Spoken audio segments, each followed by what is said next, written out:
Video شروع کرنے سے پہلے اگر آپ نے ہمارا چینل اسلامک نالج کو سبسکرائب نہیں کیا تو جلدی سے سبسکرائب کر لیں اور ساتھ ہی گھنٹی کے نشان پر کلک کر لیں تاکہ آنے والی نیو ویڈیو آپ تک جلد پہنچ سکے۔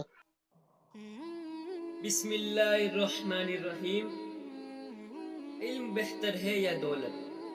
سوال حضرت علی رضی اللہ تعالی عنہ سے پوچھا گیا، علم بہتر ہے یا دولت؟ ارشاد فرمایا، علم بہتر ہے کیونکہ علم انبیاء کی وراثت ہے جبکہ دولت فرعون کی، اس لیے علم دولت سے بہتر ہے۔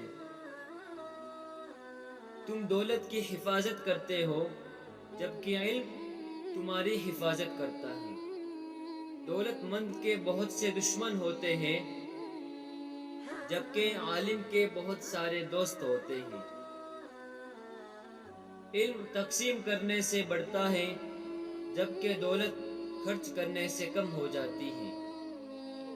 علم رحم دلی سکھاتا ہے جبکہ دولت سخت دلی سکھاتی ہے۔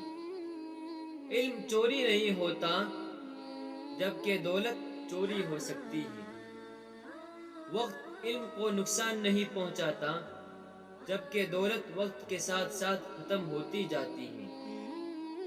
علم کی کوئی حد نہیں ہوتی جبکہ دولت محدود ہوتی ہے۔ علم نور بصیرت عطا کرتا ہے جبکہ دولت گمراہی و ضلالت۔ یہ علم ہی ہے جو ہمیں ایک خدا کی عبادت کا شعور اور احساس دیتے ہوئے بتاتا ہے کہ ہم سب اللہ کے غلام ہیں، جبکہ دولت فرعون اور نمرود کی عادات اپنانے پر مجبور کرتی ہے۔